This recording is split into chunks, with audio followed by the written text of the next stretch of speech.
پھر ایک اور مولا ہے اور وہ ہے پشت پناہ کے، آقا کے، سرپرست کے۔ یہ والا جو معنی ہے نا، یہ سب سے پہلے جس پہ فٹ ہوتا ہے نا، وہ ہمارے امام اعظم محمد رسول اللہ صلی اللہ علیہ وسلم۔ قرآن میں ہے سورہ الاحزاب کی آیت نمبر 6 میں، النبی اولا بالمؤمنین من انفسہم وازواجہ امہاتہم۔ نبی علیہ السلام اولا ہیں، مومنین کی جانوں پر ان سے بڑھ کر حق رکھتے ہیں، مومنین کے سرپرست ہیں، اور نبی کی بیویاں امت کی مائیں۔ تو سرپرستی کے معنوں میں، آقا کے معنوں میں مولا نبی صلی اللہ علیہ وآلہ وسلم پہلے نمبر۔ حتیٰ کہ بخاری اور مسلم میں حدیث ہے کہ ایک مقروض کا جنازہ لایا گیا تو نبی علیہ السلام فرمایا کہ میں مقروض کا جنازہ نہیں پڑھوں گا، تم پڑھ لو۔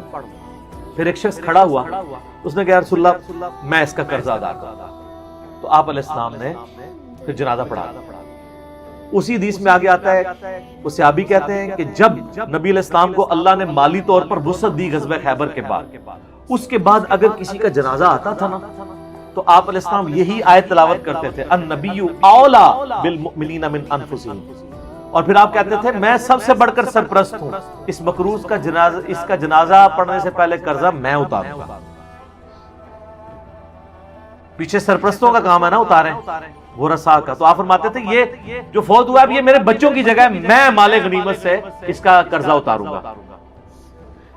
تو اس بخاری مسلم کی حدیث کے تحت نبی علیہ السلام اپنے آپ کو سرپرست کہتے تھے باقیوں کا۔ تو یہ جو پھر آیت ہوئی النبی اولا بالمؤمنین من انفسہم، اس کا مطلب کیا ہوا؟ نبی علیہ السلام آقا ہیں، سرپرست ہیں، یا ولی ہیں۔ شیعہ ولی کا لفظ استعمال کر لیں، سارے مومنین۔ یہ آپ نے یاد رکھنا، بھولنا نہیں ہے، کیونکہ میں آپ کو اب اگلی بات بتانے لگا ہوں کہ نبی علیہ السلام کے بعد پھر اس امت میں جس کو مولا کا لقب ملا ہے نا ان معنوں میں، وہ مولا علی رضی اللہ تعالیٰ عنہ وعلیہ السلام وکرم اللہ وجہ الکریم۔ اور وہ غدیر خم کی حدیث ہے، صحیح مسلم میں اوپر تلے 4 حدیث ہیں، 6225 سے 6228 تک۔ نبی علیہ السلام نے حجۃ الوداع سے واپسی پہ مکے اور مدینے کے درمیان خم نامی گاؤں میں خطبہ دیتے ہوئے فرمایا، اے لوگو آگاہ ہو جاؤ، میں بھی ایک انسان ہوں، قریب ہے کہ اللہ کا قاصد یعنی موت کا فرشتہ آئے اور میں اس کی دعوت قبول کر لوں۔ میں اپنے بعد تم میں 2 بھاری چیزیں چھوڑ کے جا رہا ہوں، ان میں سے پہلی بھاری چیز اللہ کی کتاب ہے، اس میں ہدایت ہے، اس میں نور ہے۔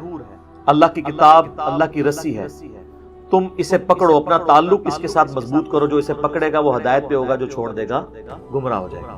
اور دوسری بھاری چیز میرے اہل بیت ہیں، میں اپنے اہل بیت کے معاملے میں تمہیں اللہ کا خوف دلاتا ہوں، میں اپنے اہل بیت کے معاملے میں تمہیں اللہ کا خوف دلاتا ہوں، میں اپنے اہل بیت کے معاملے میں تمہیں اللہ کا خوف دلاتا ہوں۔ 3 دفعہ نبی علیہ السلام نے فرمایا۔ اس لیے آپ صحیح مسلم میں حدیث 6225 سے 8 تک 4 حدیث کے اوپر باب پتہ کیا ہے؟ فضائل مولا علی۔ حالانکہ اس میں مولا علی کا کوئی نام ہی نہیں ہے، وہ اس لیے کہ مسلم شریف جن لوگوں نے اس کے اوپر تبویب کی، باب باندھے، امام نووی کو پتا تھا یہ کس موقع پہ آپ علیہ السلام نے فرمایا، وہاں کون تھا، وہ آپ کو ڈیٹیل حدیث پھر ملے گی جامعہ ترمذی میں، اس کا ایک حصہ ڈیٹیل پوری ملے گی سنن نسائی الکبریٰ کے اندر، المستدرک للحاکم کے اندر، مسند امام احمد میں، اور مشکات میں بھی آپ کو تیسری جلد میں ملے گا کہ نبی علیہ السلام نے اس موقع پہ جب یہ فرمایا نا تو آپ علیہ السلام نے مولا علی کو بلا کے اپنے ساتھ کھڑا کر کے اپنا ہاتھ ان کے ہاتھ کے اوپر رکھ کے یوں صحابہ میں بلند کر کے کہا، من کنت مولاہ فہذا علی مولا۔ اور اس سے پہلے آپ علیہ السلام نے سورہ احزاب کی آیت نمبر 6 تلاوت کی، النبی اولا بالمؤمنین من انفسہم، نبی سرپرست ہیں، حق رکھتے ہیں جانوں سے بھی بڑھ کے امتیوں کے اوپر۔ کیوں؟ امتیوں کا کام ہے کہ نبی کو بچانے کے لیے اپنی جان دے دیں، اتنا حق ہے، اپنے ماں باپ اولاد سب سے بڑھ کے عزیز سمجھنا ہے، جو بخاری مسلم میں حدیث ہے، سب سے زیادہ حق رکھتے ہیں۔ یہ آیت آپ نے تلاوت کر کے کہا کہ میرے صحابہ کیا تم میرا حق ولایت یا حق سرپرستی اپنے اوپر تسلیم کرتے ہو؟ سب نے کہا بلا یار۔ تو آپ مجھے بتائیں، آپ تمہید تو یہ بنا رہے ہیں حق ولایت والا، سرپرستی والا. تو طارق جمیل صاحب نے جب مولا کا ترجمہ یہ کر دیا تو سارے پنجے جھاڑ کے ان کے پیچھے پڑ گئے. کہتے ہیں اپنی طرف سے کہاں ہے؟ نبی الاسلام کہہ رہے ہیں النبی اولا بالمؤمنین من انفسہم. نبی الاسلام اس کا ترجمہ کر رہے ہیں کہ میں سرپرست ہوں سارے مومنین کا. تو آپ نے جب یہ آیت تلاوت کی سب نے کہا بلا یا رسول اللہ, کوئی شک نہیں. تو آپ نے پھر فرمایا من کنتم مولا ہو, پھر جس کا سرپرست اور آقا اور مولا میں ہوں فعلی مولا ہوں, پھر علی بھی اس کا مولا ہے. اور پھر آپ نے اسی حالت میں کہا اے اللہ اس سے محبت رکھ جو علی سے محبت رکھ, اور اس سے دشمنی رکھ جو علی سے دشمنی.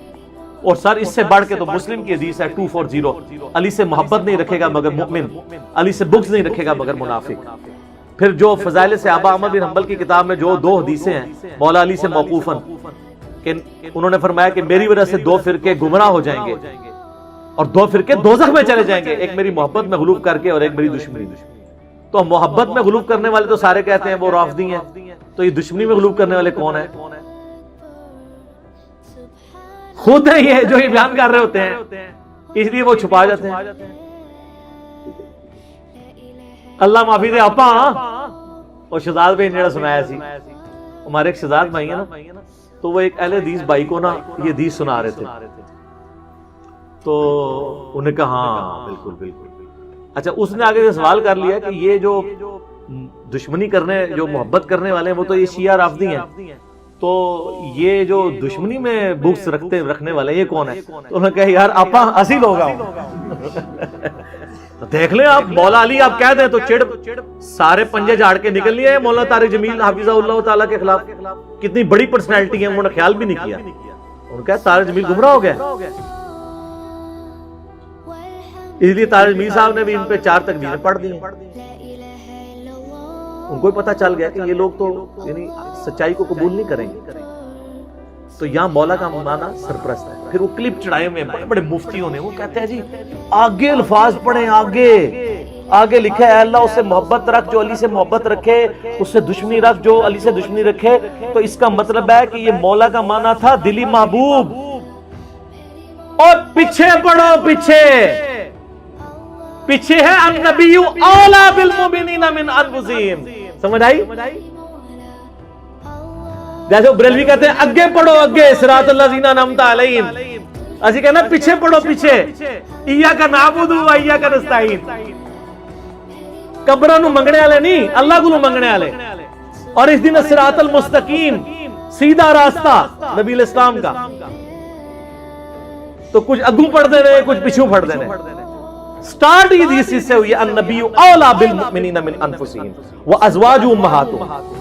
سر یہ جو باتیں میں کر رہا ہوں انشاءاللہ یہ میرے جب کلپ چڑھ رہے ہیں نا قیامت تک کے لیے ان کے منہ بند ہو جائیں گے جو انہوں نے کلپ چڑھائے ہوئے ہیں جی, اور مولا کا یہ معنی نہیں وہ ہے. سارے معنی میں نے بیان کر دیا.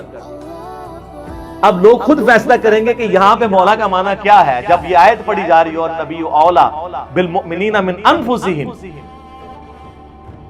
اور بلکہ مسند احمد میں الفاظ ہیں, ہمارے نزدیک تو وہ والا حصہ ضعیف ہے, لیکن کتنے محدثین ہیں جو اس کو صحیح سمجھتے ہیں انکلوڈنگ بریلوی دیوبندیوں کے بزرگ, کہ جب نبی اسلام نے یہ فرمایا تو سیدنا عمر نے آ کے حضرت علی کو کہا کہ آپ کو مبارک ہو, آپ تو سارے مومنین کے مولا بن گئے ہیں. تو حضرت عمر جب یہ کہہ رہے تھے کہ آپ کو مبارک ہو آپ مولا بن گئے ہیں, تو حضرت عمر کو بھی پتا تھا میں مولا ہوں. تو حضرت علی کو کہنا چاہیے تھا کہ یار مولا تو تم بھی ہو, سارے صحابہ سے محبت رکھنی چاہیے. حضرت عمر خود مولا نہیں تھے کیا تھے؟ تو علی کو کیوں کہہ رہے ہیں کہ مبارک ہو آپ تو سب کے مولا بن گئے. اور سر وہ یہی والے مولا بنے, النبی اولا بالمؤمنین من انفسہم وازواجہ امہاتہم. تو یہ اکثر کہتے ہیں کہ جی وہ علی مولا کہنے سے وہ جو ہے نا پھر وہ اس طرف لوگ چل پڑیں گے.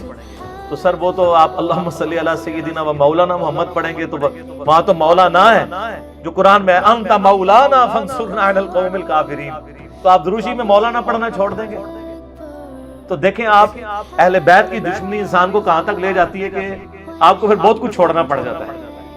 تو بہتر یہ ہے کہ آپ صبح و شام تسبیح نہ نکالا کریں, صرف ایک دفعہ کہہ لیا کریں کیا نہ میں وہابی نہ میں بابی, میں ہوں مسلم علمی کتابی. نہ ہم سو کالڈ وہابی ہیں, کوئی علمی بات کرو سے وہابی کی گالی دے دیتے ہیں, اپنے زوم میں سے گالی سمجھتے ہیں. اور نہ ہم بابوں کا دفاع کرنے والے بابی ہیں, ہم علمی کتابی. تو مولا علی ہمارے مولا ہیں جی، اور انشاءاللہ ہمیں قیامت والے دن مولا علی کے ساتھ ہماری دعا ہے اللہ تعالیٰ ہمیں ان کے ساتھ محشور فرمائے، اہل بیت کے ساتھ محشور کرے، اور مولا علی کے دشمنوں کو، ان سے بغض رکھنے والوں کو آل امیہ کے ساتھ محشور کرے جن کی وہ طرفداری کر رہے ہوتے ہیں. ٹھیک ہے.